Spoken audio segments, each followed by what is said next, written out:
नमस्कार, मी पंजाब डक. परभणी जिल्हा, लातूर जिल्हा, बीड जिल्हा, धाराशिव, त्याच्यानंतर नगर जिल्हा, त्याच्यानंतर जालना जिल्हा, संभाजीनगर, सोलापूर जिल्ह्यात आज बऱ्याच ठिकाणी विखुरलेल्या स्वरूपाचा पाऊस पडणार आहे. म्हणून हा अंदाज लक्षात घ्यायचा.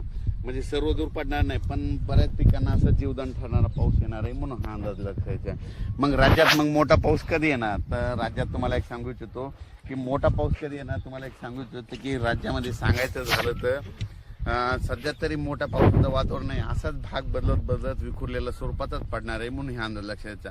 राज्यात फक्त जुलैच्या शेवटच्या आठवड्यात मात्र चांगला पाऊस राहणार आहे. म्हणून हा अंदाज लक्षात घ्यायचा.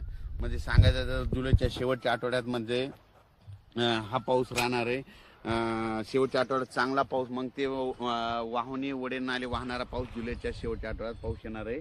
म्हणून हा अंदाज लक्षात घ्यायचा. पण राज्यात सध्या तरी मात्र पूर्व विदर्भ झालं, पश्चिमी विदर्भ झालं, दक्षिण महाराष्ट्र, उत्तर महाराष्ट्र, कोकण पट्टी, खानदेश सर्व दूर असं उडे नाले वाहतील तसा पाऊस नाही. फक्त आज मात्र 14 आणि 15 जुलैच्या दरम्यान मात्र दुपारी 3च्या नंतर बऱ्याच ठिकाणी पाऊस पडायला दिसेल. भाग बदलत पर्सनल काहीला सोडून देईल, कुठं पडेल कुठं नाही. म्हणून हे लक्षात येतं. पण राज्यात सध्या तरी मोठं नाही, पण राज्यात मात्र 15 आज बऱ्याच ठिकाणी ठिकठिकाणी पाऊस पडणार आहे. म्हणून हे लक्षात यायचं.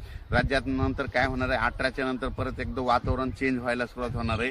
18च्या नंतर काय होणार आहे, मग हे नांदेड जिल्हा झालं, लातूर जिल्हा झालं, अक्कलकोट, सोलापूर, उदगीर, निलंगा ह्या शेतकऱ्याचं काय झालं, पाऊस नसल्यामुळे त्यांचे सोयाबीन थोडं सुकत आहे. तर त्यांना सांगू इच्छितो की 18च्या नंतर तुमचं नांदेड झालं, धर्माबाद झालं, बिलोली झालं, नायगाव, त्याच्यानंतर इकडं त्याच्यानंतर जळकोट, त्याच्यानंतर अक्कलकोट ह्या भागामध्ये मग 18-19 पासून जरा चांगलं तुमच्याकडं पाऊस पडणार आहे. कारण की काय होणार आहे, 18च्या नंतर तेलंगणा, आंध्र प्रदेश, तामिळनाडू, कर्नाटक तिकडे पाऊस पडत राहिल्यामुळं आपल्या महाराष्ट्राच्या सीमालगत ह्या पट्ट्यामध्ये पाऊस येणार आहे. म्हणून त्यांच्यासाठी म्हणजे लातूर जिल्ह्यातल्या त्या बॉर्डरच्या शेतकऱ्यांसाठी आनंदाची बातमी.